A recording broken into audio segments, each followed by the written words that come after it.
78 का second question. क्या second, इतने सारे डाउट थोड़ी हो सकते हैं यहाँ। 79 का 5 6 9 इतना मत लिखो यार। DP number 60 question number 3। अच्छा, डीपी नंबर 66 का क्वेश्चन 3 का क्या था?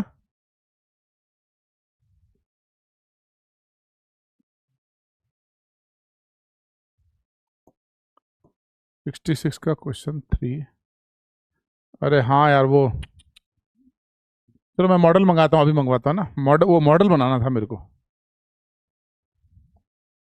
अभी मंगाता हूँ मॉडल। ठीक है, सॉरी। चलो, और कौन सा डीपी था? कोई डीपी में डाउट है तो पूछो। अभी लिखा था ना किसी बच्चे ने, क्या लिखा था? हाँ कोई नहीं, प्रैक्टिस डीपी होनी भी चाहिए कम टाइम में। थैंक यू रुचित, आप इतना अच्छा पढ़ाते हो। 5 मिनट हो जाती है, अच्छी बात है, गुड, ठीक है ना। वैसे ही मैं काफ़ी प्रैक्टिस कराता हूँ। डीपी 78 का 4 और 5। 78 का 4 और 5।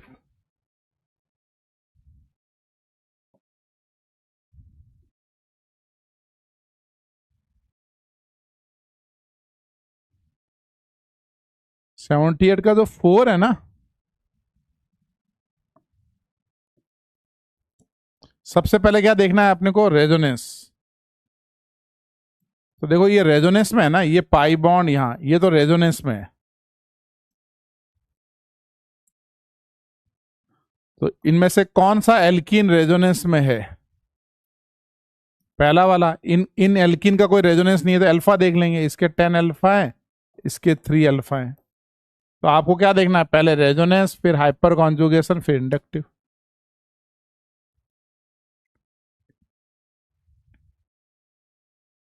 वाइब्रेंट में ऑफलाइन कहाँ ऑफ है, चल रही है ना यार। पहले ऑफ, 1 2 क्लास के बाद स्टार्ट हो गई थी। उनका भी तुमसे थोड़ा सा आगे हैं सब। चलो, और कौन सा है? 70 का 10th।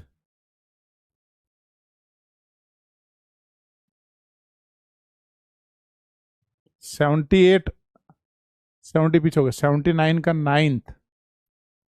79 का 9th में देखो इन दोनों में से किस में रेजोनेंस है। ये रेजोनेंस है ना भाई। देखो आपको सब जगह क्या करना है? RHI चेक करना है। तो इसमें आप देखो, ये लोन पे जा रहा है, ये रेजोनेंस में है। इसमें से किस में रेजोनेंस हो रहा है? इसमें हो रहा है, इसमें नहीं हो रहा है। Double bond conjugation with lone pair, case 2। तो कौन सा ज्यादा स्टेबल होगा? फर्स्ट। 10th वाला मैं बाद में बताऊंगा आपको, ये एंटी एरोमेटिक मॉलिक्यूल होते हैं। 10th में first is unstable because, second is unstable because of anti aromatic. इसको अपन बाद में, अभी एरोमेटिक में डिस्कस करेंगे। ठीक है, थैंक यू राजेश। तो अभी होल्ड करना है इसको। और बताओ। 10th गलत नहीं है, सही है 10th। ठीक है,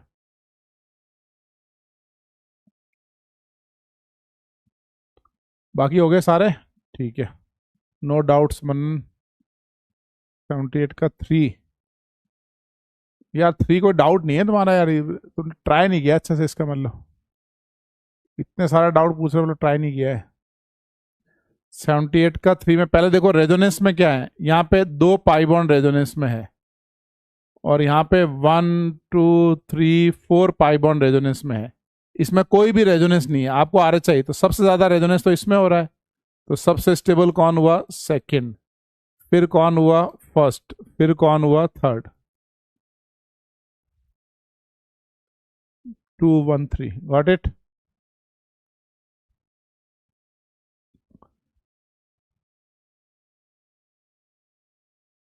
चलो यार, रेहान तुम ट्राई नहीं कर रहे हो। डीपी 78 का 3, ये कोई डाउट नहीं है भाई।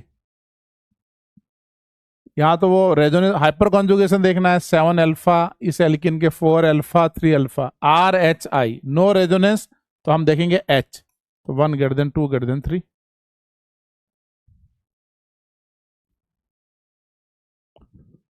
ठीक है, चलो अब एक डाउट रह गया तुम्हारा, थर्ड वाला। वो मैं मॉडल के साथ बनाता हूँ। चलो, आज कुछ पहले स्पेशल पॉइंट तो रिमेंबर करेंगे।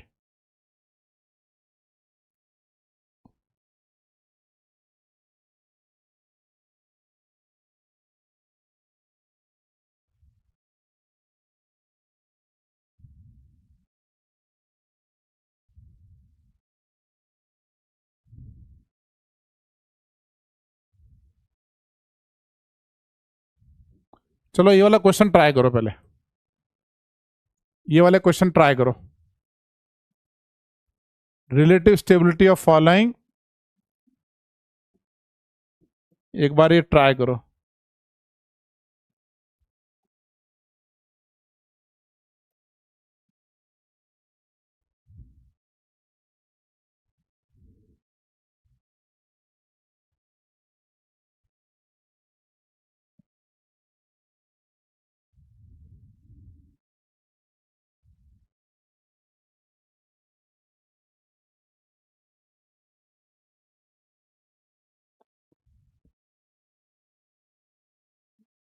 इनको ट्राई करो, रिलेटिव स्टेबिलिटी बताओ।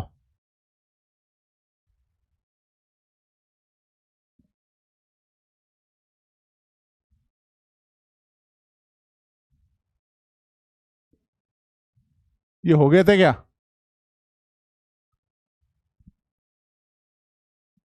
नहीं, मेरे हिसाब से नहीं हुए थे ये।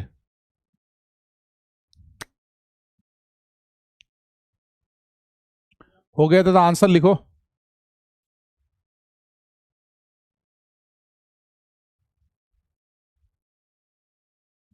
सभी लोग आंसर लिखो।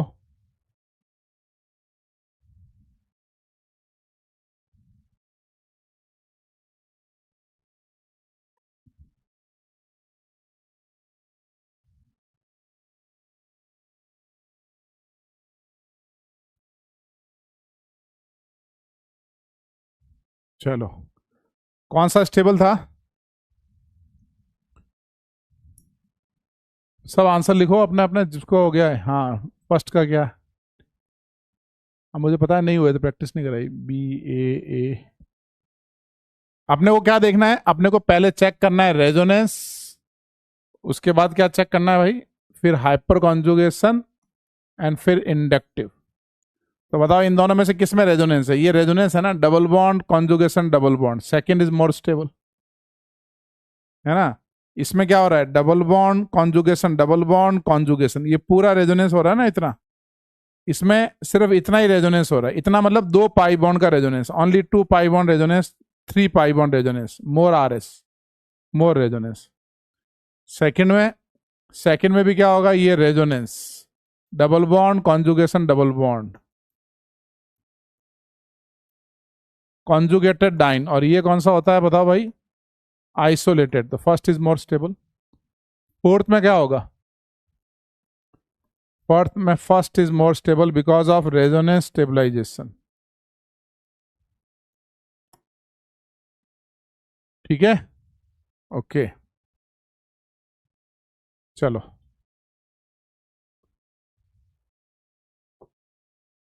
ये ट्राई करो।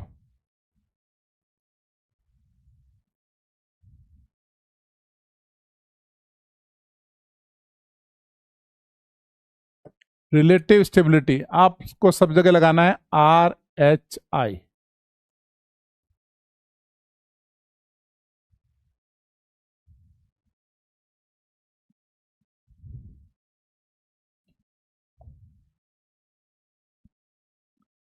Resonance, then hyperconjugation, then inductive effect.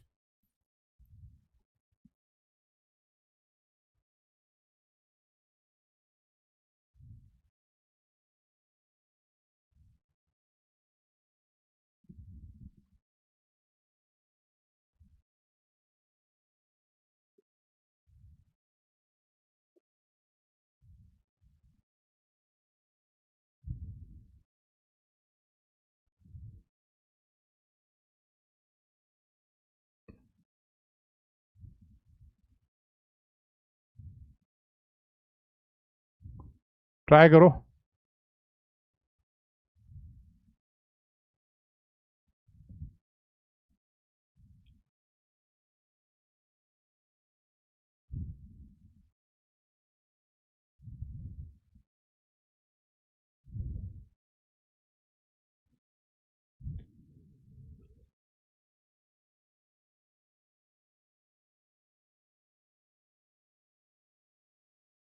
बिल्कुल है, यूट्यूब पे है आर्यन और DPP के सॉल्यूशन। चलो, अरे ये सब बातें मत करो, कहाँ कहाँ मिलेगा? कस्टमर केयर थोड़ी है यार, क्लास की बात करो, क्वेश्चंस बनाओ।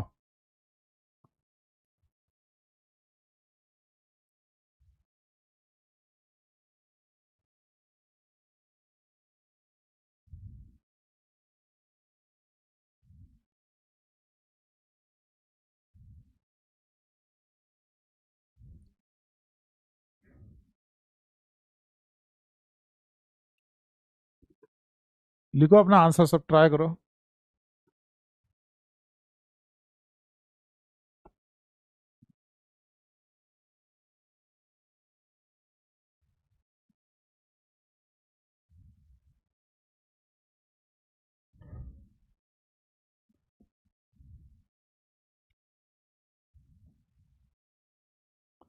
चलो, ट्राई कर लिया सबने?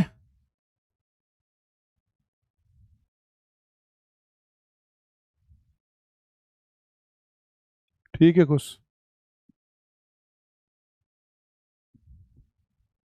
चलो, सबसे पहले क्या होगा? कौन स्टेबल होगा? First is more stable because first is resonance stabilize. Seventh में क्या होगा? 1 > 2 > 3। कैसे? ये रेजोनेंस कर रहा है ना, तो इसके कितने आरएस बनेंगे बताओ? 3 RS। इसके कितने आरएस बनेंगे बताओ? 2 RS। है ना? अब बताओ सिक्स्थ में क्या होगा? सिक्स्थ में second is more stable because of resonance plus 6 alpha. और यहां पे क्या हो रहा है? रेजोनेंस के अलावा 3 अल्फा। एट्थ बताओ, एट्थ में क्या होगा?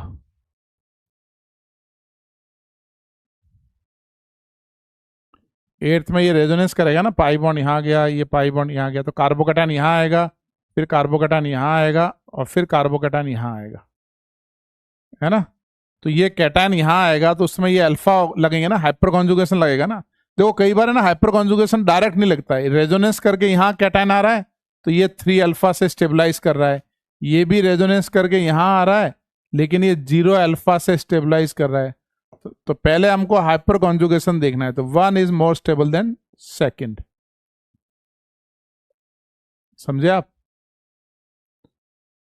यानी कार्बोकैटायन के पास यहां पर इस एग्जाम्पल में डायरेक्ट अल्फा लगे हैं, इस एग्जाम्पल में रेजोनेंस करने के बाद अल्फा लग रहे हैं। एक ही बात है ना? रेजोनेंस करके भी देखना है। 8 तक लिख के लिखो done to.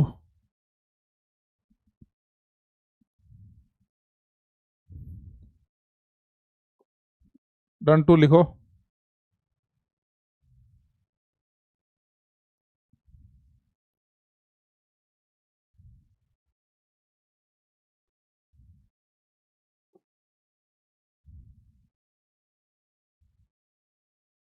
All correct, Utkarsh का Manan all correct, Om correct. Done two लिखो, फिर आगे बढ़ते हैं। चलो अब ये वाला एग्जाम्पल ट्राई करो। Compare relative stability.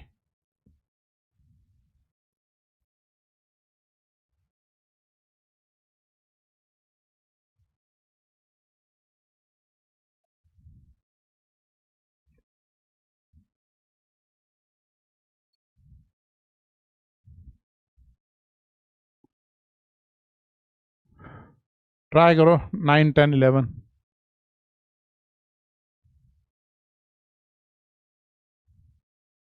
All correct.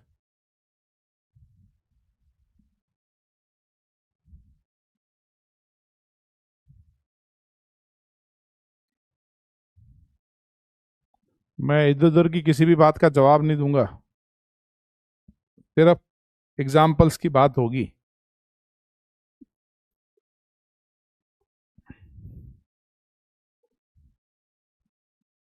अरे वाह, यस थैंक यू। 3000 रुपये सेव किए हैं, गौर से हम देना चाहता हूँ, बहुत बढ़िया, yes thank you very much. Trust में डोनेट कर सकते हो हमारे।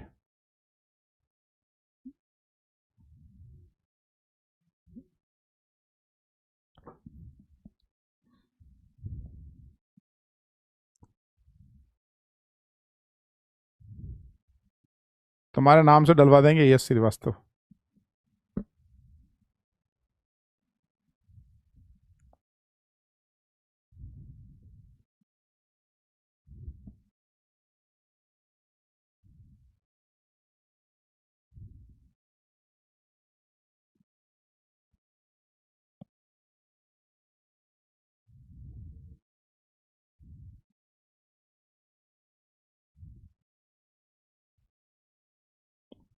हो गए? नाइन्थ का आंसर क्या होगा बताओ। सबसे पहले देखेंगे रेजोनेंस। तो अगर मैं बोलूं कि इनमें से किस में रेजोनेंस हो रहा है तो what is your answer? First होगा, सेकंड में नहीं हो रहा है ना। कौन सा? कैटायन का रेजोनेंस। रेजोनेंस यहां हो रहा है, हमें चार्ज का रेजोनेंस देखना है। ठीक है।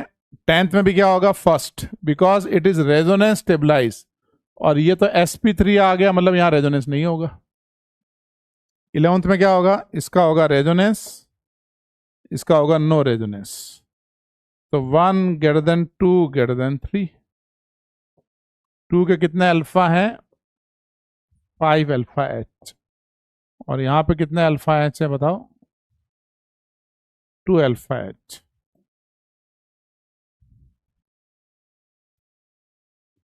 इन सब एग्जाम्पल से मैं ये समझाना चाह रहा हूं कि check resonance then hyper conjugation.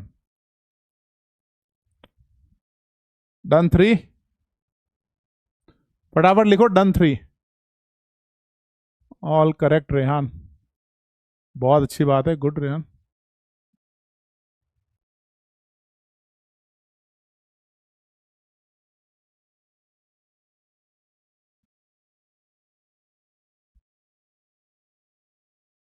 Ninth में कार्बोकैटायन का नो रेजोनेंस। चलो एक 12th वाला एग्जांपल बताओ। Which one is more stable?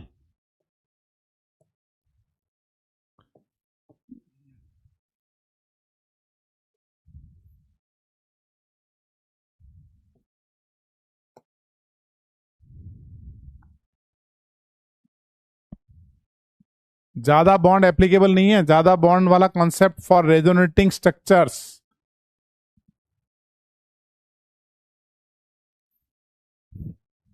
Try करो।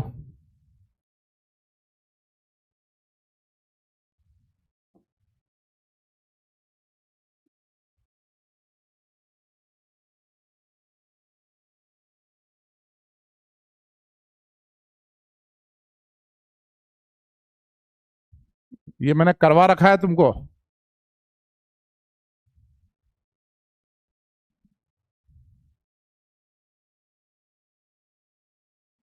अरे भाई आरुष, कितनी बार लिखोगे एक्स्ट्रा बॉन्ड? यहाँ एक्स्ट्रा बॉन्ड नहीं लगाने।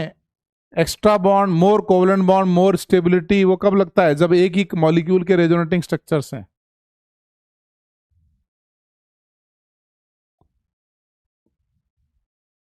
इनके नंबर ऑफ स्ट्रक्चर अलग बनेंगे, किसी के 7 बनेंगे और किसी के 6 बनेंगे। किसी के 7 है, किसी के 6 है। एक बार शायद मैंने आपको होमवर्क दिया था, ये नेप्थलीन है। तो नेप्थलीन का ये वाला अल्फा कार्बन है, ये अल्फा, बेंजीन के पास वाला कार्बन अल्फा अल्फा। नेक्स्ट कौन सा है हमारा? Beta beta. नेक्स्ट कौन सा है हमारा? बीटा बीटा, है ना। तो ये बीटा पे कार्बोकैटायन है, ये अल्फा पे कैटायन है। तो beta is more stable than alpha. इसके आरएस बनाएंगे। ए के कितने रेजोनेटिंग स्ट्रक्चर बनेंगे बताओ? 7 रेजोनेटिंग स्ट्रक्चर्स। और बी के कितने बनेंगे बताओ? बी के बनेंगे 6 रेजोनेटिंग स्ट्रक्चर्स। समझ में आ रहा है? हाँ। अब आप ऐसे भी सोच सकते हो, देखो वैसे आपको ड्रॉ करने चाहिए। ये कैटायन जब यहां है तो पाई बॉन्ड की पोजीशन चेंज हो सकती है, तो 2 आरएस। फिर ये रेजोनेंस करके कैटायन यहां आया, उस समय भी बेंजीन मेंटेन है, तो 2 आरएस बनेंगे। यहां भी बेंजीन मेंटेन है, पाई बॉन्ड चेंज करो 2 आरएस। यहां कार्बोकैटायन आएगा, पाई बॉन्ड चेंज करो 2 आरएस। फिर ये यहां आएगा एक, फिर ये यहां आएगा एक, फिर ये यहां आएगा एक, तो 7 आरएस हो जाएंगे। इसमें क्या होगा? ये कार्बोकैटायन है, बेंजीन मेंटेन है, तो 2 आरएस बना सकते हो, change in position of pi bond, तो 2 आरएस। फिर ये रेजोनेंस करके यहां आया 1, रेजोनेंस करके यहां आया 1, यहां आया 1, और यहां आया 1। 1 1 1 1 4 और 2 हो गए 6 आरएस। तो beta is more stable than alpha. ठीक है। मैंने होमवर्क दिया था, कुछ बच्चों ने मेरे को भेजा भी था ये, तो इसको याद रखो, इसको रिमेंबर रखो। Beta, carbocation at beta is more stable than alpha. इसको ध्यान रखो।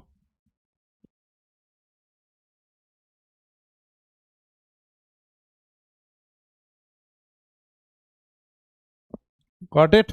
चलो।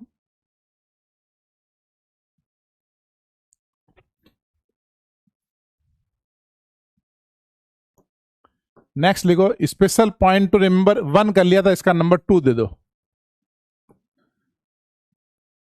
स्पेशल पॉइंट टू रिमेंबर 2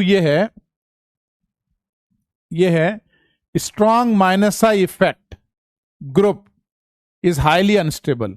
यानी अगर कभी भी स्ट्रॉन्ग माइनस आई, जैसे NO2 का स्ट्रॉन्ग माइनस आई होता है, CO का, NH3 का, स्ट्रॉन्ग माइनस आई से डायरेक्टली अटैच कैटायन है तो वो क्या होगा, हाईली अनस्टेबल।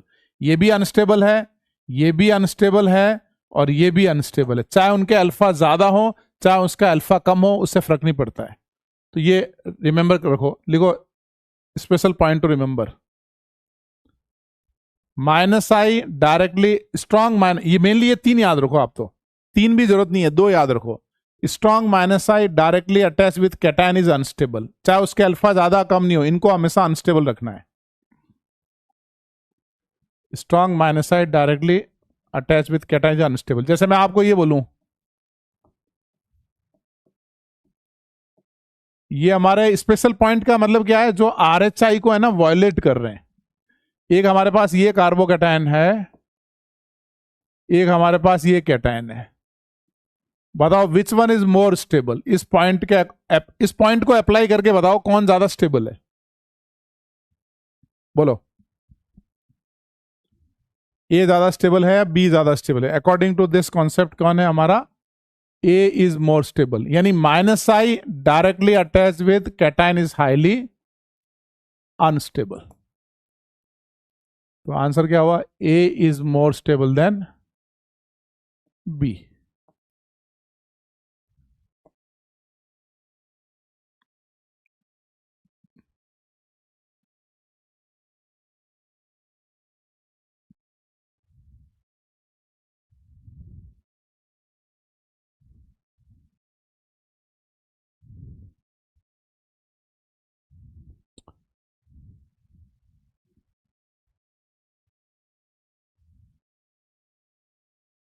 ये नोट करके लिखो, डन 4।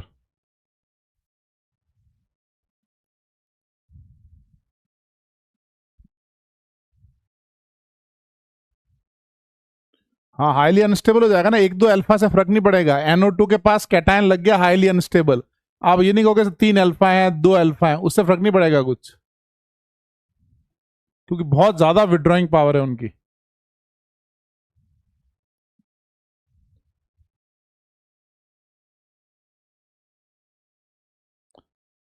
डन 4 लिखो। मैं आपको कुछ पॉइंट टू रिमेंबर याद कराऊंगा पहले आज।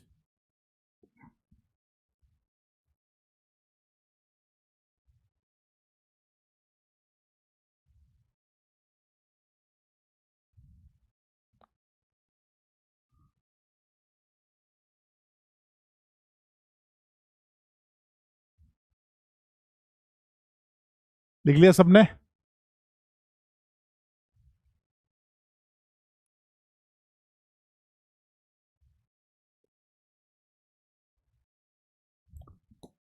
एक पॉइंट टू रिमेंबर नंबर है ना 3, ये है carbocation directly attach with oxygen. अगर कार्बोकैटायन कभी भी ऑक्सीजन से डायरेक्टली अटैच हो, इट इज हाईली स्टेबल।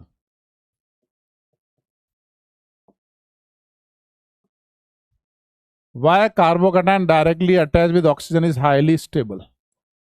बताओ ऐसा क्यों, वाई? ठीक है, why it is highly stable? Because जब ये लोन पे रेजोनेंस करेगा ना इसका, तो क्या होगा, एक्स्ट्रा बॉन्ड बनेगा। लोन पे रेजोनेंस करेगा, ये बनेगा एक्स्ट्रा कोवेलेंट बॉन्ड। समझे आप? तो carbocation directly attach with oxygen is highly stable. क्यों? बिकॉज ये एक्स्ट्रा बॉन्ड बनाएगा। तो ये एक्स्ट्रा बॉन्ड बन रहा है ना, इसका रेजोनेटिव, अगर मैं इस कैटायन को कंपेयर करूं, सपोज करो, देखो ये कार्बोकैटायन है ऐसा OCH3, और इसका कंपेयर किया मैंने मान लीजिए इस कैटायन से, तो इसके कितने RS बनेंगे, 2 RS। इसके कितने RS बनेंगे, 3 RS। लेकिन इसके रेजोनेटिंग स्ट्रक्चर में एक्स्ट्रा बॉन्ड बन रहा है, रेजोनेटिंग स्ट्रक्चर में, इसका मतलब इसका RS बहुत स्टेबल है, दिस इज मोर स्टेबल। तो जब भी carbocation directly attach with oxygen हो, हाईली स्टेबल कैटायन होगा। ठीक है, इसको अपन बोलते हैं IIT cation. Why IIT cation? क्योंकि हमारे आईआईटी जेई में बहुत बार सवाल आया है ये, कि ये जनरली लोग समझते हैं ये अनस्टेबल है, लेकिन ये हाईली स्टेबल है, क्योंकि वो बैक बॉन्डिंग करेगा, एक्स्ट्रा बॉन्ड बनाएगा। समझ गए आप? ठीक है, तो इसको आप याद रखो। और अगर मैं इस कैटायन को कंपेयर करूं, सपोज करो OH के पास कैटायन है, NH2 के पास कैटायन है, तो पहला वाला कार्बोकैटायन कौन सा? हमारा आईआईटी कैटायन। किसको बोलते हैं IIT cation? Cation directly attach with oxygen. कैसा होता है ये? Highly stable, because of extra covalent bond and complete octet. तो एक्स्ट्रा बॉन्ड तो ये भी बना रहा है, इसमें एक्स्ट्रा बॉन्ड बन रहा है, इसमें भी एक्स्ट्रा बॉन्ड बन रहा है, इसमें ऑक्टेट कंप्लीट है, इसमें भी ऑक्टेट कंप्लीट है। अब सेकेंड इज मोर स्टेबल, यानी नाइट्रोजन के पास कैटायन और भी स्टेबल होगा, इसका नाम है NiT कैटायन। यानी NiT cation is more stable then IIT cation. And why NiT cation is more stable than IIT cation? Because N plus is more stable than O plus. इसको आप note करो, done 5 लिखो।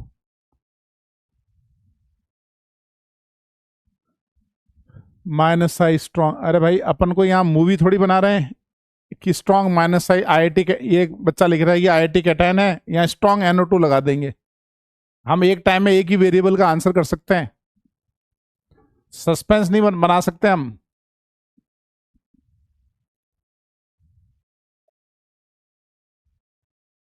तो inductive देखना ही क्यों है भाई? इंडक्टिव है, पहले आर देखना है, आर को एक्सप्लेन करना है, ये इंपॉर्टेंट है याद। अच्छा, ये डाउट ये होता है कि यार आईआईटी कैटायन स्टेबल अनस्टेबल है, NiT स्टेबल है, तो सवाल इस पे ज्यादा क्यों आते हैं? इस पे ज्यादा इसलिए आते हैं कि हमारे सिलेबस में ऑक्सीजन कंटेनिंग कंपाउंड ज्यादा है, alcohol, ether, aldehyde, ketone, acid, anhydride, और नाइट्रोजन के तो दो ही है, एमाइड और एमीन्स। तो बस ये लिख लो, IIT cation is very stable cation. मतलब सिंपल कॉन्सेप्ट ये है कि एक्स्ट्रा बॉन्ड बन रहा है रेजोनेटिंग स्ट्रक्चर में, that is more dominating than more number of RS।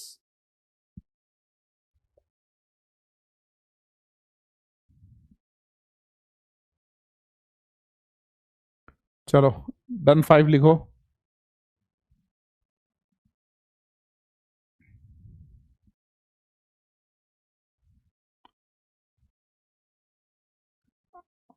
अरे रियल नेम नहीं है, ऐसे मैंने नाम कर दिया, याद रहेंगे तुमको।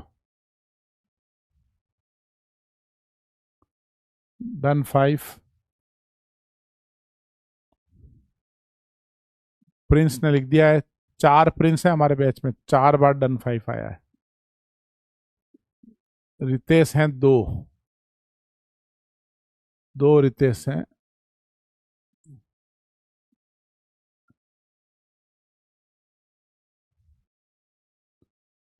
पहले वाले में अनस्टेबल बताया था यार, क्या बोल रहे हो तुम? पहले वाला कौन सा अनस्टेबल बताया? NO2 के पास C डबल बॉन्ड O था, ये ऑक्सीजन है, वो पहले था C डबल बॉन्ड O। देश आगे बढ़ रहा है, ध्यान रखो यार। चलो अब इनको कंपेयर करो। मेरे लेक्चर सुनते वक्त क्लास रूम बंद रखा करो एकदम, लेक्चर्स में ना एकदम रूम बंद रखा करो, और एकदम फोकस होकर लेक्चर्स पे ध्यान रखा करो। चलो ट्राई करो इसको, और कमेंट सेक्शन में आंसर लिखने हैं।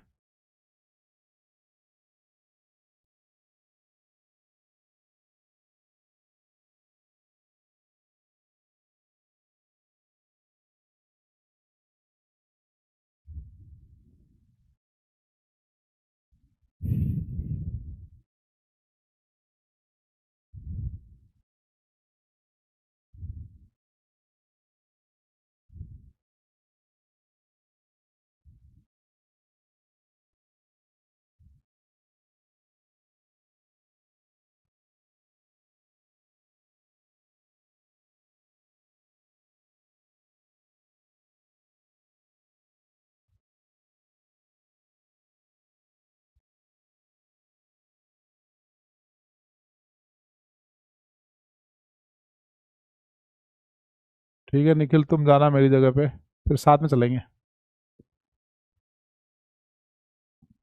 अच्छे से ट्राई करो।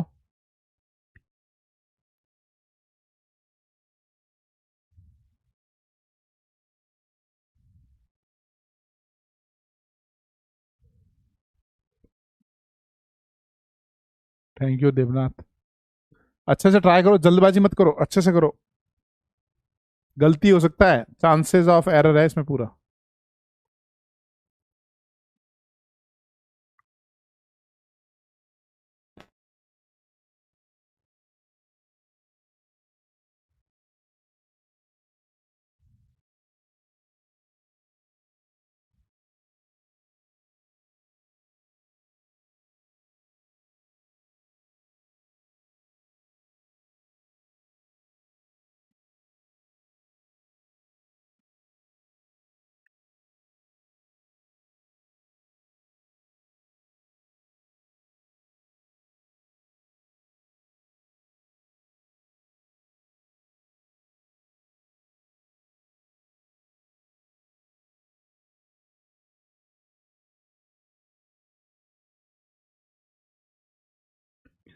चलो, फर्स्ट का क्या आएगा?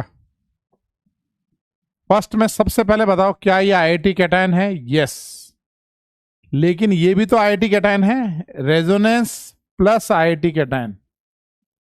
इसका रेजोनेंस करोगे उसके बाद ये भी तो आईआईटी कैटायन बनेगा। तो first is more stable because IIT cation extra RS, extra resonating structure बन रहा है इसमें। यानी कितने आरएस बन रहे हैं इसमें? 3 आरएस। इसमें कितने बन रहे हैं? 2 आरएस। समझ गए? थर्ड बताओ।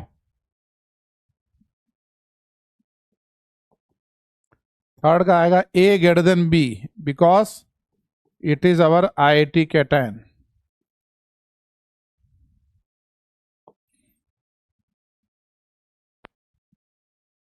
सेकंड का, सेकंड का तो फर्स्ट आएगा बिकॉज आईआईटी कैटायन, यहां तो आईआईटी कैटायन नहीं है,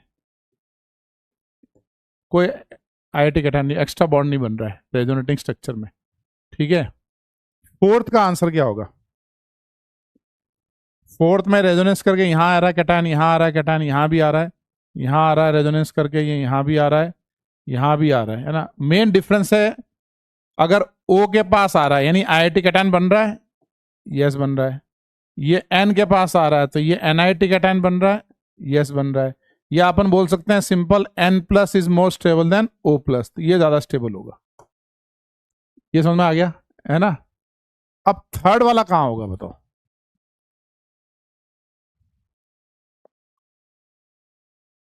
सबसे ज्यादा, बिल्कुल सही मनन। थर्ड सबसे ज्यादा। क्यों? जब ये लोन पे डोनेट करेगा तो न्यूट्रल बन जाएगा ना।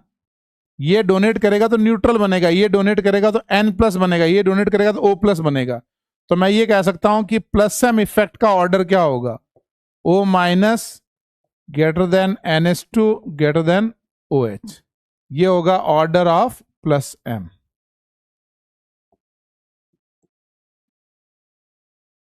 समझ गया आप? ये हो गया हमारा ओ माइनस, ये हो गया हमारा एन एस टू, ये हो गया हमारा ओ एच। कैसे? O neutral is more stable than N plus, more stable than O plus.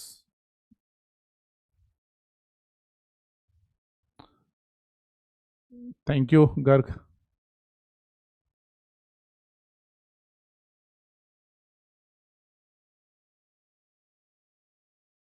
समझ गए आप?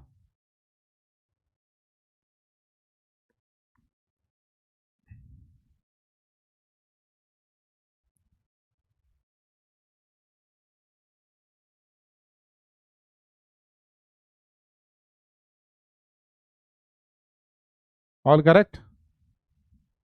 चलो, पॉइंट टू रिमेंबर कितने हुए?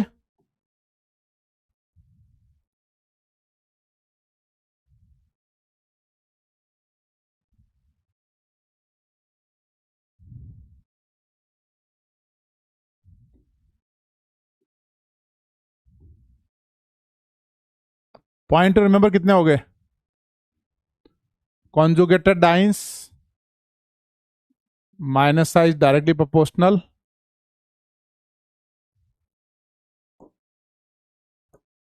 ये लिखो। Next point to remember, point to remember कितने हो गए भाई? दो दो, एक पिछली क्लास में भी तो हुआ था कॉन्जुगेटेड डाइंस वाला। कॉन्जुगेटेड डाइंस, एक minus side directly proportional to cation, और तीसरा कौन सा था? तीसरा आईटी कैटायन, है ना? नहीं नहीं, ऐसा कुछ नहीं हार्दिक। फिर लिखो फोर्थ। फोर्थ आपको ये लिखना है कि isobutene is the most stable isomer of butene. Isobutene is the most stable isomer of butene, यानी ब्यूटीन का जो परिवार है, ब्यूटीन का जो फैमिली है, उसमें सबसे स्टेबल कौन सा होता है? हमारा आइसोब्यूटीन होता है। पहले होता है आइसोब्यूटीन, फिर कौन होता है हमारा ये ट्रांस टू ब्यूटीन, और फिर कौन होता है हमारा ये सिस टू ब्यूटीन। अच्छा, why cis is unstable? Because of steric repulsion या स्टेरिक हिंड्रेंस बोल सकते हो।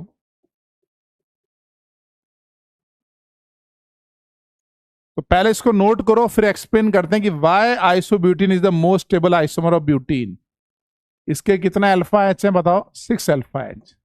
इसके भी कितना अल्फा एच है? 6 अल्फा एच। इसके भी कितने हैं? 6 अल्फा एच। इसको नोट करो, फिर मैं एक्सप्लेन करता हूं।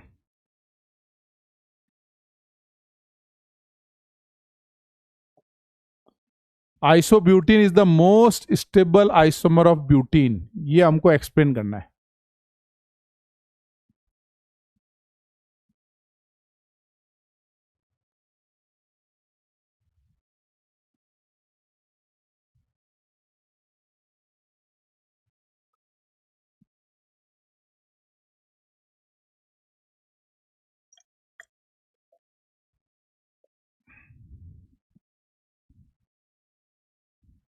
ट्रांस क्या होते हैं? ऑपोजिट साइड में मिथाइल, ऑपोजिट साइड ट्रांस। ये ऑपोजिट साइड में लगाओ तो ट्रांस, पाई बॉन्ड के ऑपोजिट साइड, पाई बॉन्ड के सेम साइड लगाओ तो ये सिस। लिखो इसको फटाफट।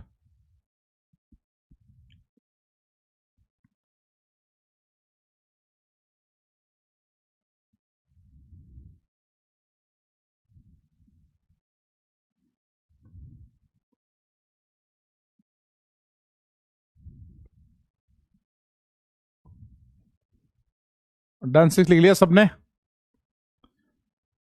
देखो, isobutene is the most stable isomer of butene. Shubham, Kaustubh, Maniya, नहीं जरूरत नहीं है रितेश। चलो, जो जो आते जाए याद करते रहना बीच में। सिलेबस कब कंप्लीट हो गई? मेरा काम है भाई, तुम्हारा काम है डीपी करना, क्लास करना। अपने काम पे फोकस करो। चलो, आइसोब्यूटीन में क्या होता है? वाई, मैं ये समझा रहा हूं, why isobutene is the most stable isomer. ये हमारा जब आइसोब्यूटीन है, इसका जब हम हाइपर कॉन्जुगेशन करते हैं, क्या करते हैं बताओ? Hyper conjugation. तो इसके हाइपर कॉन्जुगेशन में क्या होगा बताओ? यहां से अल्फा से H प्लस निकलेगा, और ये पाई बॉन्ड आगे मूव करेगा ऐसे। ये बनेगा आइसोब्यूटीन का हाइपर कॉन्जुगेटिंग स्ट्रक्चर। तो देखो, ये कितने डिग्री का कार्बन आयन बन रहा है? ये बन रहा है 1 डिग्री कार्बन आयन। ये बनेगा ना? ठीक है। अब अगर मैं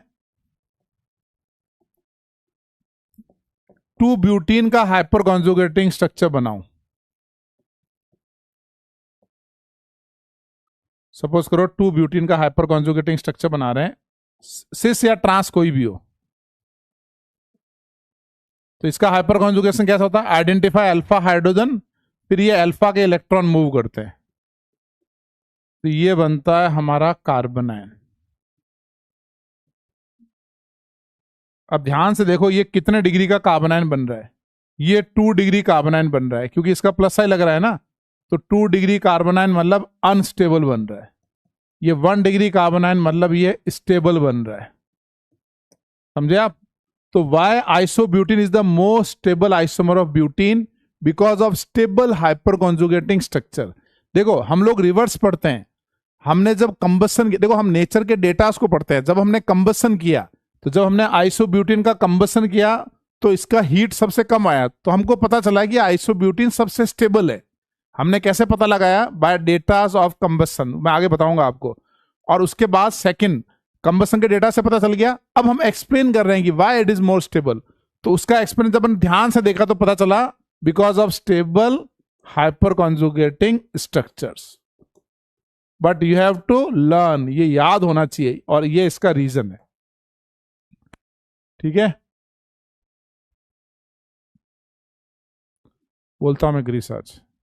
तो लिखो आप, isobutene is the most stable isomer of butene. उसका लिखो एक्सप्लेनेशन लिख लो, because of stable hyper conjugating structures.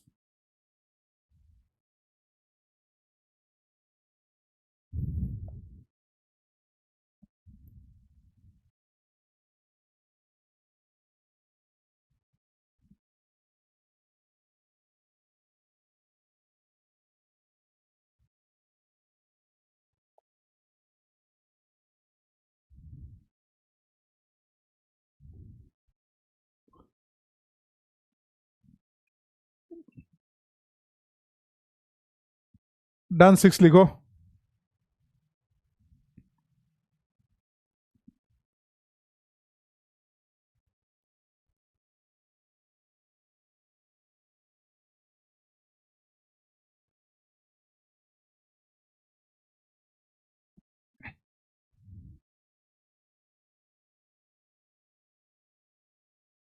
Steric repulsion बाद में आएंगे। अगर तुम सिस और ट्रांस में भी पहले hyper number of alpha same होते हैं, हाइपर कॉन्जुगेटिंग स्ट्रक्चर सेम होता है, फिर वो स्टेरिक फैक्टर आता है उसका। तो बीच वाला है ना, सिस ट्रांस में भी हाइपर कॉन्जुगेशन करोगे सेम आएगा सिस और ट्रांस में, इसलिए हमने स्टेरिक देखा था। चलो डन, 6 हो गया, आगे बढ़े।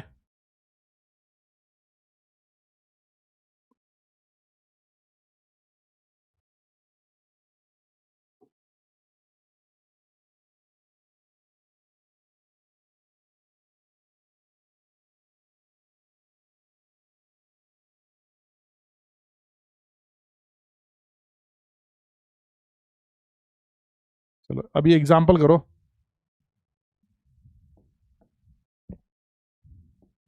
इनकी स्टेबिलिटी बताओ।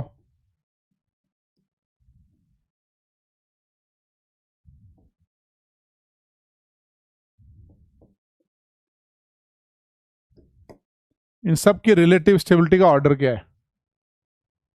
What is the order of relative stability? A, B, C, D and ई।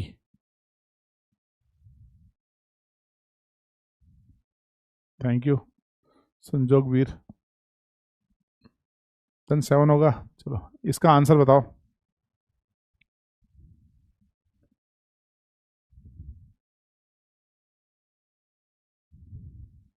हाँ सही है मानस दे, फॉर कार्बोकैटायंस।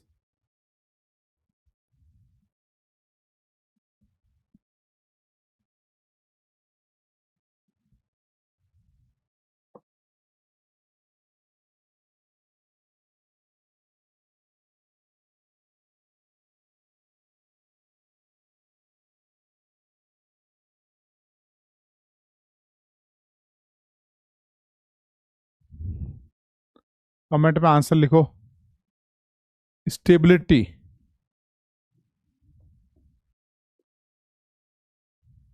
Relative stability.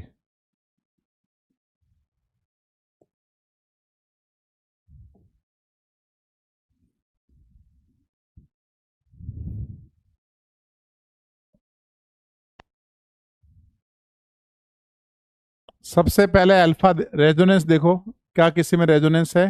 नहीं है। फिर सेकंड क्या देखेंगे? Hyper conjugation. इसका आंसर क्या है बताओ? इसका आंसर है A greater than B greater than C greater than D greater than E, यही आंसर है इसका। कैसे? पहले आप ये isobutene is the most stable isomer of butene, पहले इसमें कितने अल्फा हैं? 12 अल्फा। इसमें कितने अल्फा हैं? 9 अल्फा। इसमें कितने अल्फा हैं? 6 अल्फा, है ना? इसमें कितने अल्फा हैं? Alpha hydrogen 6 alpha. इसमें कितने अल्फा हाइड्रोजन है? 2 अल्फा हाइड्रोजन। Got it?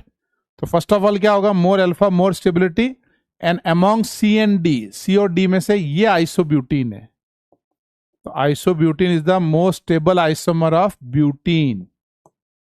किसमें स्टेबल होता है? ब्यूटीन के परिवार में, फैमिली ऑफ ब्यूटीन। सबसे स्टेबल नहीं है, ब्यूटीन की फैमिली में।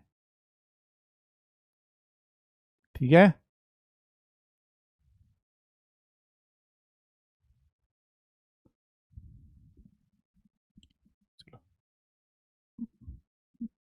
पॉइंट टू रिमेंबर कौन सा था? 4।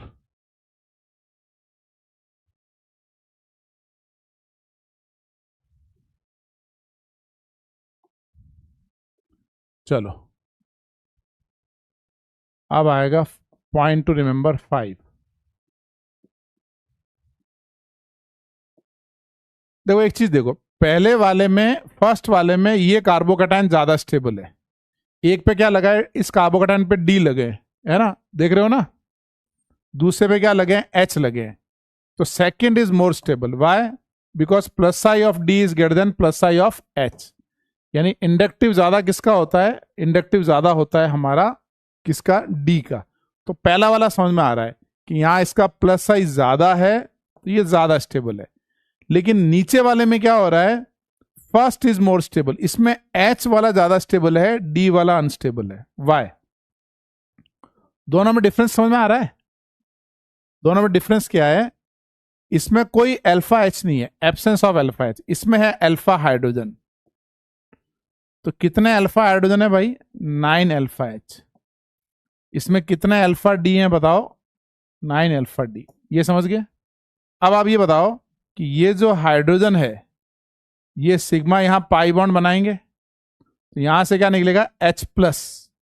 तो आपने हाइपर कॉन्जुगेशन के लिए कौन सा बॉन्ड ब्रेक किया? CH बॉन्ड ब्रेक किया। यहां पे हाइपर कॉन्जुगेशन के लिए कौन सा बॉन्ड ब्रेक करोगे? CD ब्रेक करोगे, है ना? तो CH और CD ब्रेक करोगे, तो इसका मतलब क्या हो गया? वीकर बॉन्ड कौन सा है? ये वीक बॉन्ड है। ये CD कैसा बॉन्ड है? स्ट्रॉन्ग। तो जब हाइपर कॉन्जुगेशन होगा ना, तो जब हाइपर कॉन्जुगेशन होगा तो CH डोमिनेट CD, क्योंकि CH का बॉन्ड वीक होता है, CD का बॉन्ड स्ट्रॉन्ग होता है।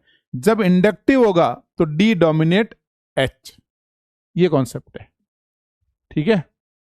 हाँ बिल्कुल सही है। पहले ये मैं यही तो बता रहा हूं, ये सब पहले आपको RHI चेक करना है। चेक RHI, उसके अंदर पॉइंट टू रिमेंबर चेक करना है। यानी बेसिकली आपको point to remember first check करना है कि क्या कोई पॉइंट टू रिमेंबर तो नहीं लग रहा है, फिर RHI लगाना है। ऐसे पॉइंट टू रिमेंबर मतलब स्पेशल पॉइंट्स है। इसको लिखो एक बार, इसको एक बार लिखो।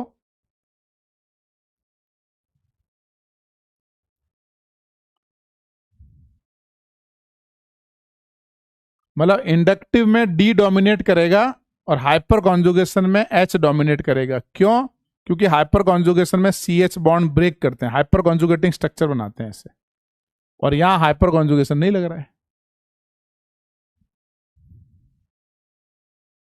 हाँ तो हाइपर, इन हाइपर देखो लिखा भी है clear, hyper conjugation CH dominate CD, इन इंडक्टिव D डोमिनेट H। तो ध्यान रखना है कि आपको D और H में ध्यान रखना पड़ेगा कि हाइपर कॉन्जुगेशन लग रहा है कि इंडक्टिव लग रहा है। ये क्लास में मान्या राज हमारे 1 2 3 4 5 मान्या राज पढ़ रहे हैं हमारे क्लास में। यानी जुड़वा नहीं, तिड़वा नहीं, चौड़वा नहीं, 5 हो सकते हैं, 5 जुड़वा हो। क्या बोलेंगे 5 जुड़वा को?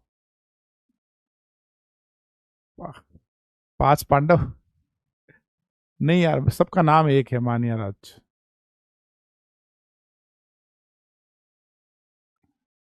डन 7 लिखो।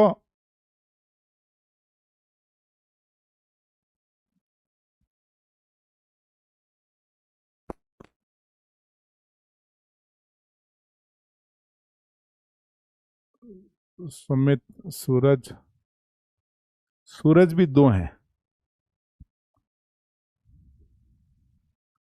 नहीं सूरज तीन है, सॉरी,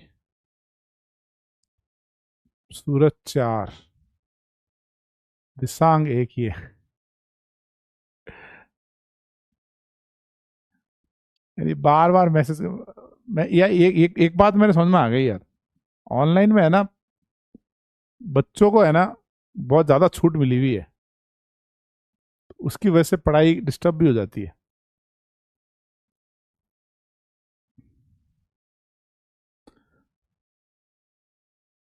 हार्दिक अकेले हो, गुनित हैं जुड़वा।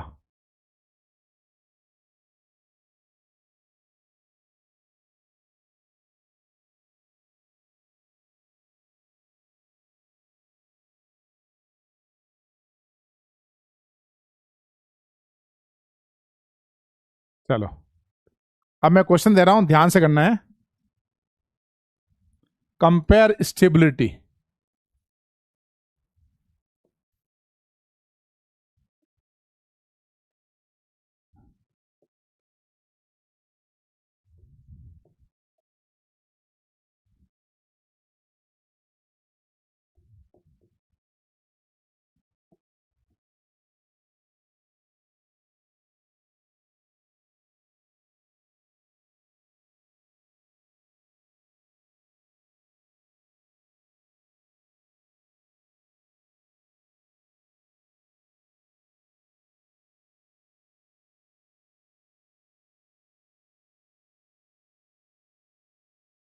रिलेटिव स्टेबिलिटी कंपेयर करनी है।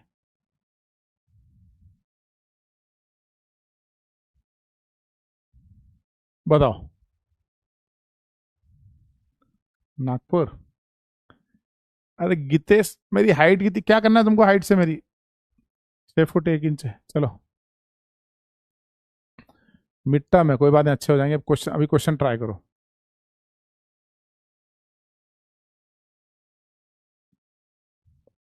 गुनित लिख रहा मैं अपना घर का अकेला जीनियस हूं।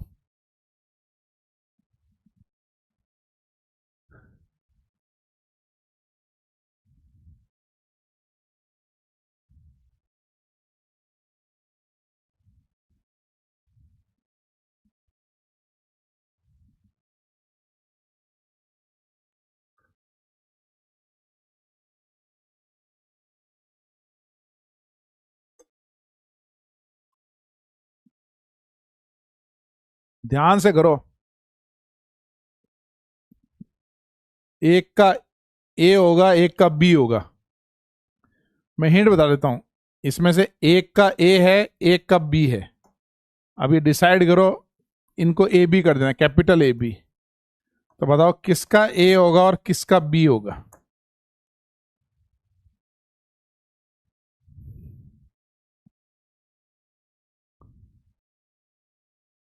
हैं बताओ, किसका ए और किसका बी?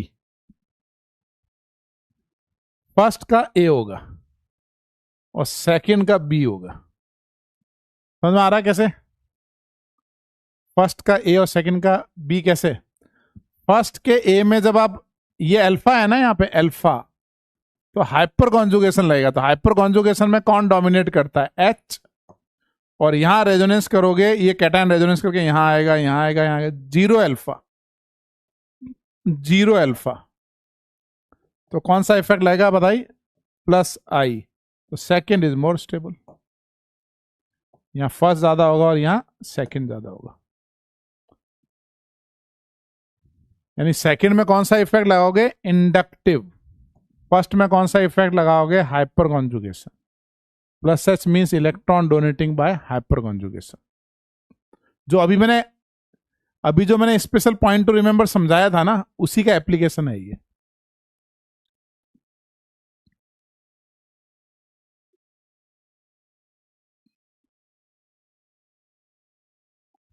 समझ गया आप?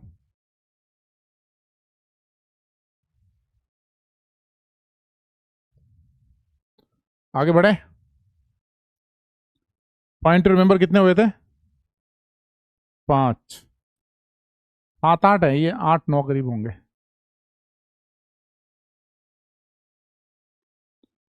पहले पॉइंट टू रिमेंबर चेक करना है हमेशा।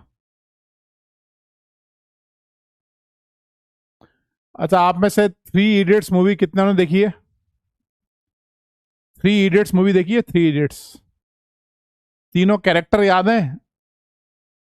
वो थे ना, एक तो रणछोड़ दास, और एक वो उसका फ्रेंड राजू। हाँ, राजू, फरहान एंड रेंचो, है ना? राजू, फरहान एंड रेंचो, बिल्कुल क्विज होगा। तो थ्री इडियट्स जैसे एकदम इमीडिएट याद है ना, अभी मनन ने तुरंत लिखा, रेंचो, राजू एंड फरहान, है ना? फरहान, राजू, फरहान, रेंचो, राजू। धारिया ने लिखा, धूर को भी याद है, बढ़िया याद है ना थ्री इडियट्स। तो जैसे थ्री इडियट्स है ना, वैसे ही थ्री कार्बोकैटायंस हैं जो हाईली अनस्टेबल हैं। वो आपको याद रखना है। मैं रीजन भी एक्सप्लेन करूंगा, लेकिन आपको याद रखना है कि जब भी कैटायन की स्टेबिलिटी आए, उन थ्री कैटायन को हमको क्या करना है, उनको हमको लास्ट में रखना है। समझ गए? तो वो कौन है? तो दिल थाम के देखो, वो ये है कैटायन। ये है special point to remember, 6 number ना, कौन सा आया? 6x7 है।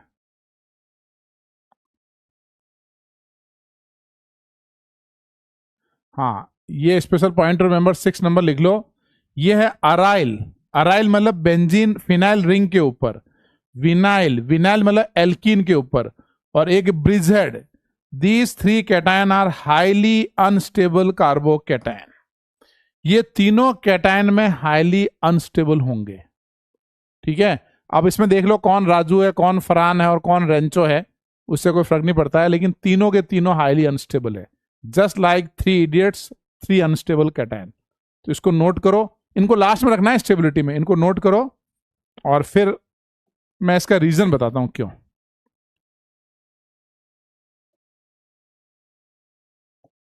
लिखो आप, एक का नाम राजू और एक का फरहान। ये तो कोलैप्स हो जाएगा। वो एक वो छलांग लगाता है ना, ऊपर से छलांग लगा गिर जाता है, वो कौन होता है? राजू होता है शायद। हाँ, राजू। तो ये है राजू अपना, इसको आप राजू कर लो। ये कोलैप्स हो जाएगा अगर ये बन गया ना, तो जैसे हमारा राजू कोलैप्स हो गया था, वैसे ही कोलैप्स हो जाएगा। और ये अराइल को हम कर लेते हैं रेंचो। बेंजीन पे रिंग, और ये एडजस्ट कर लेता है कैटायन, घुस जाता है कहीं ना कहीं। राजू, रेंचो, और ये अपना फरहान, हाईली अनस्टेबल, बेचारा करना कुछ चाहता है, कर कुछ रहा है।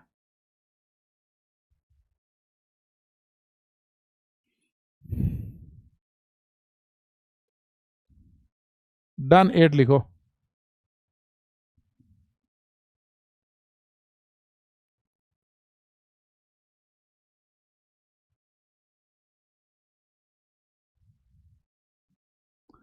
राजू वाला डार्क हो गया थोड़ा।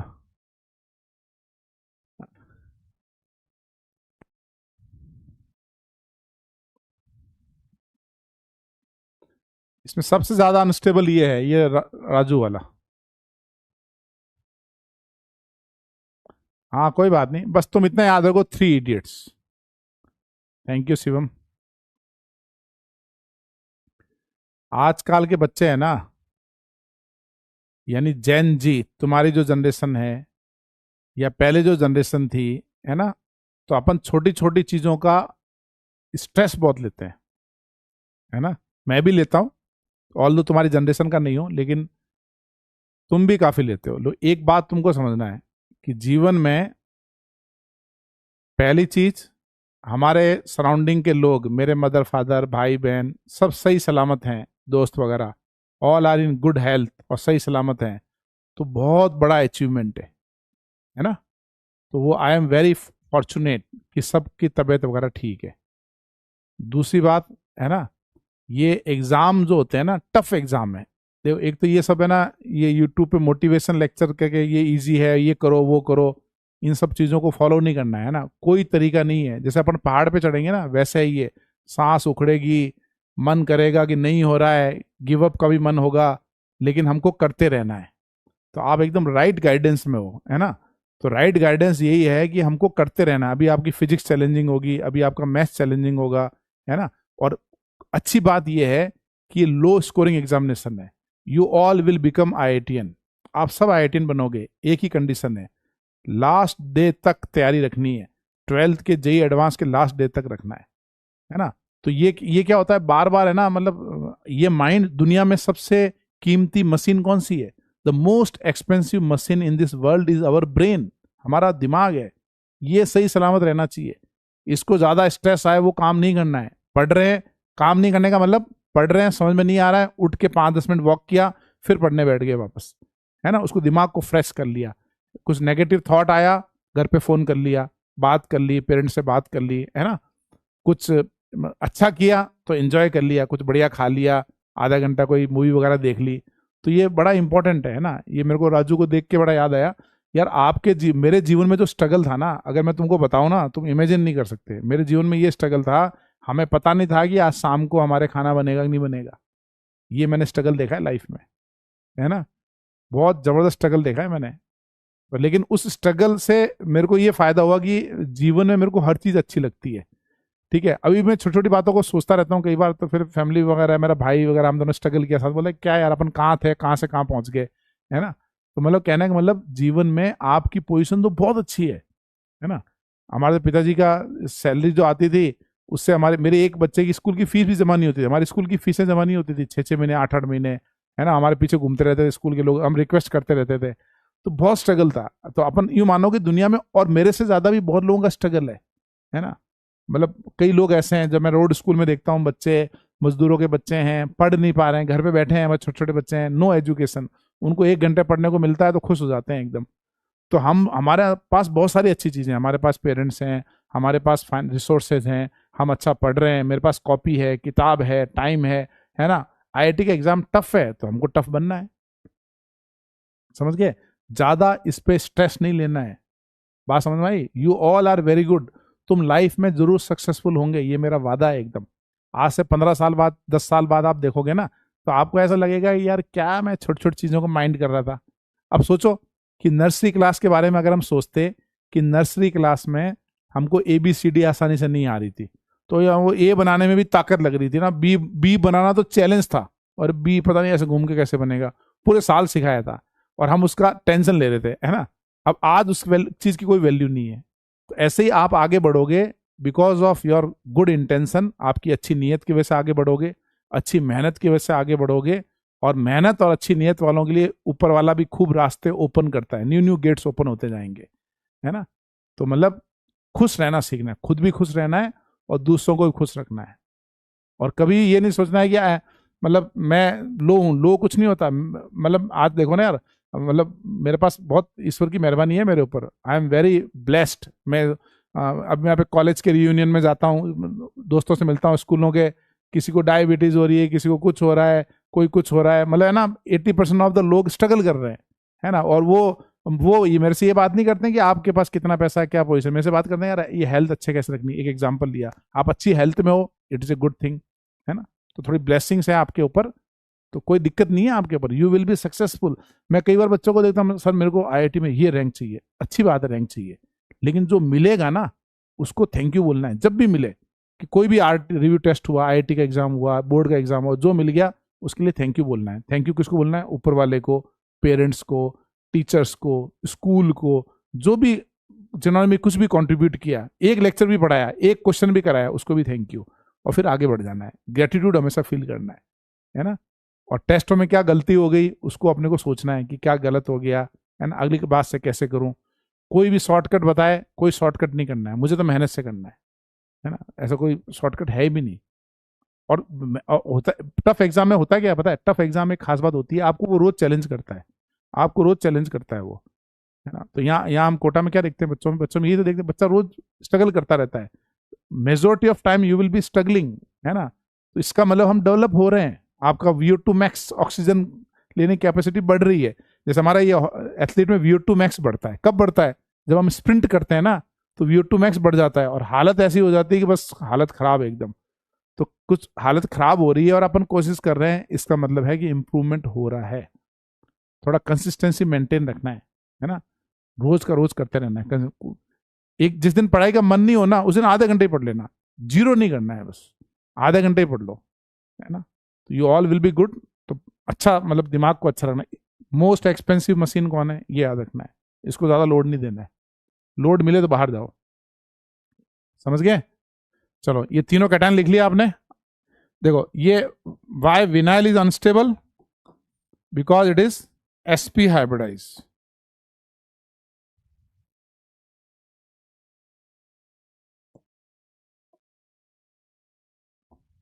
Vinyl is unstable because of sp hybridize cation.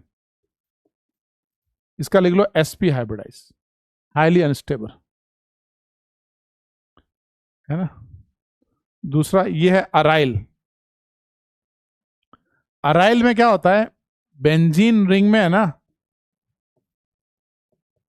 sp hybridization is not possible, is not possible in 6-member ring.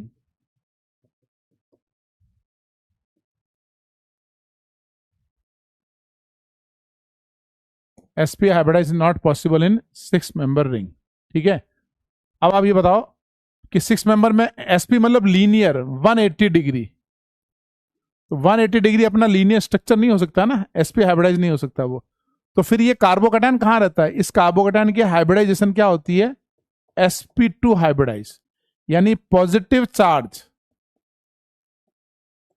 In sp2 hybridize, positive charge is in sp2 hybrid orbital. देखो एक बात समझो, कार्बोकैटायन हमेशा p orbital में होता है। क्यों होता है p ऑर्बिटल में, न्यूक्लियस से दूर होता है, न्यूक्लियस से दूर होता है। कार्बोकैटायन कभी भी हाइब्रिड ऑर्बिटल में नहीं होता है, कार्बोकैटायन हाइब्रिड में नहीं होता है, ठीक है। वो कब होता है, इस केस में होता है, क्योंकि वो sp हाइब्रिडाइजेशन हो ही नहीं सकता, तो ये हाइब्रिड ऑर्बिटल में आता है। तो हाइब्रिड में आता है मतलब हाईली अनस्टेबल। क्यों, क्योंकि न्यूक्लियस के पास होगा, p ऑर्बिटल न्यूक्लियस से, ये पॉजिटिव न्यूक्लियस से दूर है, ये हाइब्रिड न्यूक्लियस के पास है, तो हाईली अनस्टेबल है। यानी अगर मैं पूछूं आपको कि बेंजीन पे कार्बोकैटायन और साइक्लोहेक्सेन पे cation which is more stable, second is more stable. लेकिन अगर मैं पूछूं बेंजीन पे कार्बोनाइन और साइक्लोहेक्सेन पे carbanion which is more stable, first. क्यों, क्योंकि नेगेटिव अगर sp2 हाइब्रिड ऑर्बिटल में इट इज वेरी स्टेबल, यहां नेगेटिव तो स्टेबल होगा और पॉजिटिव क्या होगा, हाईली अनस्टेबल होगा। ये इसका रीजन है, समझे आप। तो लिखो इसको, positive charge in sp2 hybrid orbital therefore highly unstable. या सिंपल समझ लो, ये हमारा रेंचो टाइप है, कार्बोकैटायन बेंजीन रिंग के ऊपर अनस्टेबल है। हाइब्रिड में अराइल तो बहुत अनस्टेबल हुआ।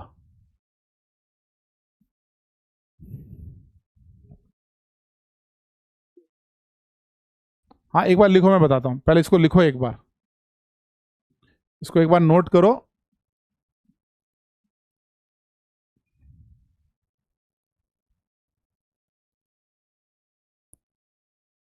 श्योर प्रिंस, इसको एक बार नोट करो।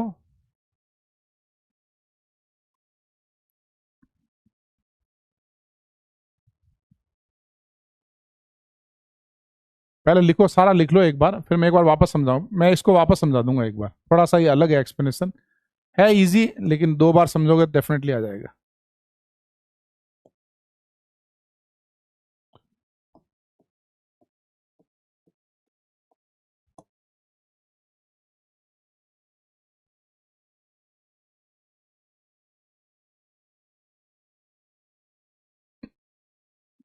कोई बात नहीं, मनन अभी बताते हैं, एक बार लिख लो।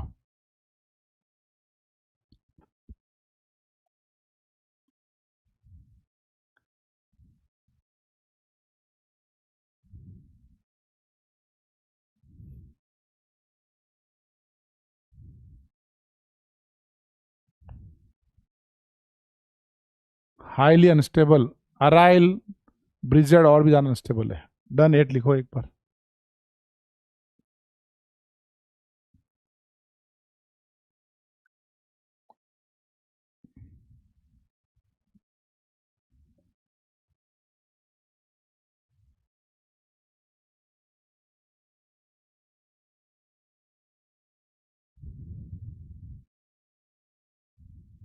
लेवल 1 बहुत है।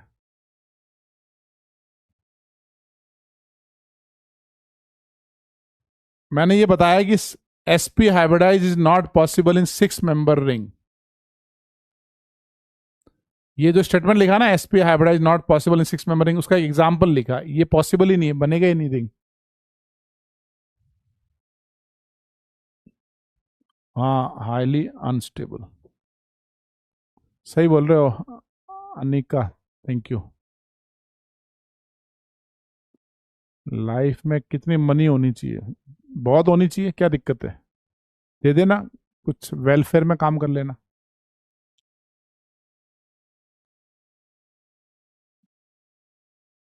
मेरे हिसाब से $1 बिलियन होने चाहिए। हाँ, इस वजह से बेंजाइन भी sp2 होता है। हाँ हाँ, करेक्शन कर लिया पवन, थैंक यू। हाँ नमन, बिल्कुल सही है नमन साहू, इसी वजह से बेंजाइन भी sp2 होता है।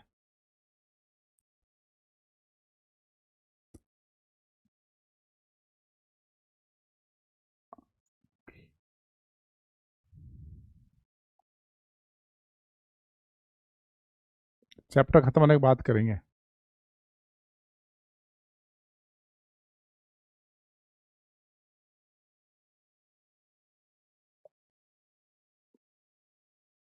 लिख लिया सबने? डन 8। देखो इसको मैं वापस समझाता हूँ एक बार। डन 9 है क्या? गौरी डन है। इसको एक बार मैं वापस समझाता हूँ पूरा, है ना। सबसे पहले ये बताओ, sp हाइब्रिडाइज मतलब क्या होता है? लीनियर। sp मतलब होता है 180 डिग्री, और वो होता है लीनियर। इनके बीच एंगल कितना होना चाहिए? 180। तो अगर मैं बोलूं 6 मेंबर रिंग बनाओ, तो ये कार्बन कार्बन बॉन्ड है, ये दूर होंगे, तो ये हाईली अनस्टेबल है, इट इज नॉट पॉसिबल। वो 4 कार्बन लीनियर हो जाएंगे, 1 2 3 4, तो ये बॉन्ड लाइन इतनी बढ़ जाएगी कि बॉन्ड ही ब्रेक हो जाएगा। तो पहली बात ये हो गया कि sp हाइब्रिडाइज 6 मेंबर रिंग में नहीं बनेंगे, क्योंकि रिंग छोटा सा रिंग है। अब मैं कह रहा हूं उसमें से कुछ पार्ट लीनियर कर दो, तो आप छोटे रिंग को इतना बड़ा पार्ट लीनियर कर ही नहीं सकते उसको। कब होता है? sp hybridize in ring is possible when ring size is at least 8 member ring. अगर रिंग बड़ा हो, मैं आपको बोलूं कि 10 कार्बन में sp हाइब्रिडाइज बनाओ, आपके पास 10 कार्बन है, 4 ये हो गए, फिर 5 6 7 8 9 10 बन जाएगा आराम से। लेकिन अगर कार्बन कम है तो आप नहीं बना सकते, यानी ये बना सकते हो, आप ये नहीं बना सकते। ये बात समझे कि sp हाइब्रिडाइज कार्बन पॉसिबल नहीं है 6 मेंबर रिंग में, 8 मेंबर एंड ऑनवर्ड पॉसिबल होता है ना। बड़ी रिंग है, बहुत सारी बड़ी रिंग है, थोड़ा सा पार्ट लीनियर है, बन जाएगा, कोई दिक्कत नहीं। Got it? ठीक है, अब सेकंड पे आते हैं। अब सेकंड पॉइंट पे आते हैं। कार्बोकैटायन जो होते हैं वो इलेक्ट्रॉन डेफिशिएंट होते हैं। इलेक्ट्रॉन डेफिशिएंट, तो यहां p ऑर्बिटल में रहते हैं। p ऑर्बिटल मतलब न्यूक्लियस से दूर, न्यूक्लियस से दूर रहेंगे पॉजिटिव चार्ज से। तो पॉजिटिव हमेशा कहां रहना चाहिए? Positive must be in p orbital. क्यों? क्योंकि वो न्यूक्लियस से दूर रहना चाहिए। न्यूक्लियस से क्यों दूर रहना चाहिए? क्योंकि पॉजिटिव पॉजिटिव रिपेल करेंगे। ये बात समझे आप? तो कार्बोकैटायन हमेशा p ऑर्बिटल में होना चाहिए, क्योंकि वो न्यूक्लियस से दूर रहने चाहिए। ये बात समझ आई? तभी हम बोलते हैं sp2। दूसरी बात भी समझ आ गई? ठीक है, अब आते हैं बेंजीन पे। बेंजीन में अगर मैं यहां कार्बोकैटायन बनाऊं तो इसकी हाइब्रिडाइजेशन क्या होनी चाहिए? sp2। बिल्कुल sp2 हाइब्रिडाइज है, क्योंकि एक सिंगल बॉन्ड है और एक डबल बॉन्ड है। लेकिन ये sp होनी चाहिए। sp तो पॉसिबल ही नहीं है, double bond and single bond है। sp होनी चाहिए, वो पॉसिबल ही नहीं है, लेकिन हाइब्रिडाइजेशन क्या होती है? sp2। तो sp2 होगी तो मतलब ये प्लस कहां रहेगा? हाइब्रिड ऑर्बिटल में रहेगा। हाइब्रिड ऑर्बिटल का जो शेप होता है, उसका शेप के अकॉर्डिंग वो न्यूक्लियस से पास होता है। हाइब्रिड ऑर्बिटल क्या होते हैं? छोटे होते हैं ना हाइब्रिड ऑर्बिटल, न्यूक्लियस के पास होगा, तो न्यूक्लियस के पास पॉजिटिव पॉजिटिव अनस्टेबल होंगे। p ऑर्बिटल क्या होते हैं? न्यूक्लियस से दूर होते हैं। तो यहां पे positive charge sp2 hybrid orbital में आया, इसीलिए ये हाईली अनस्टेबल है।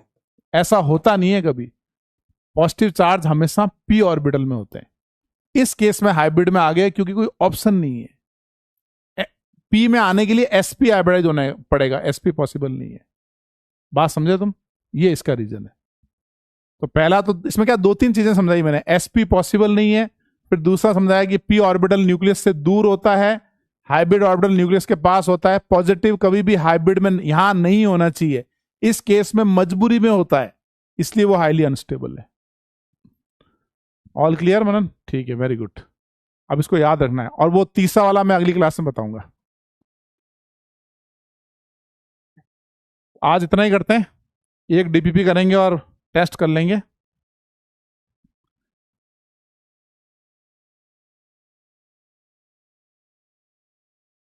कौन सी डीपी बनाओगे?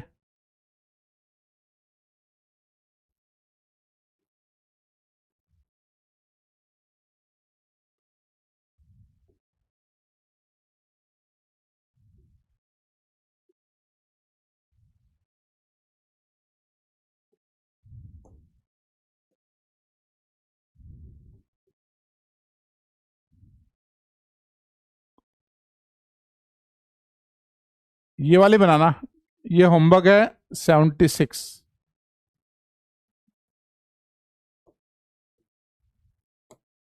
ये ट्राई कर लेना।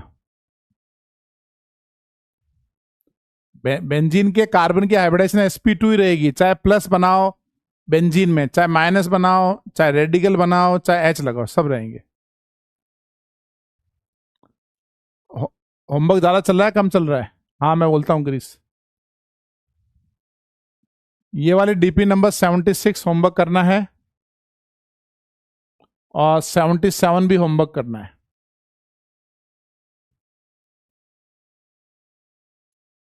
76 एंड 77 है ना? ब्रिजेड वाला अगली बार बताऊंगा। चलो, टेस्ट के लिए तैयार हो?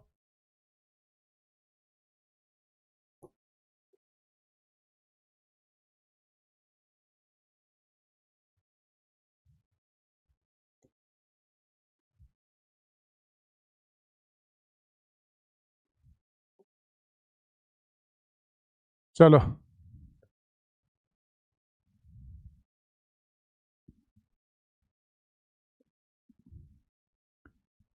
ओके। चलो एक डीपी बना लेना बस। Order of stability C plus is more stable then, उसमें पी ऑर्बिटल में होगा। किसकी बात कर रहे हो? अब तुम एक बार देख, वापस सोचना अच्छे से। चलो, अरे यार थोड़ा क्या हो गया, गड़बड़ हो गई थोड़ी, सही नहीं लिखा, एक मिनट को।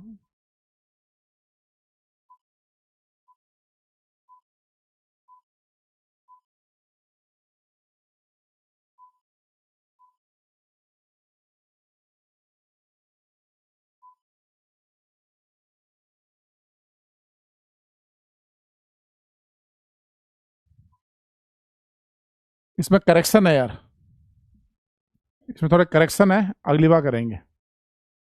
हाँ, प्योर पी ऑर्बिटल में स्टेबल होता है, बिल्कुल सही है, प्योर पी ऑर्बिटल। हाँ मैंने प्योर वर्ड यूज नहीं किया। चलो ठीक है, तो आज इतना ही करेंगे, अगली क्लास में करेंगे, अगली क्लास में इसका आगे एप्लीकेशन करेंगे।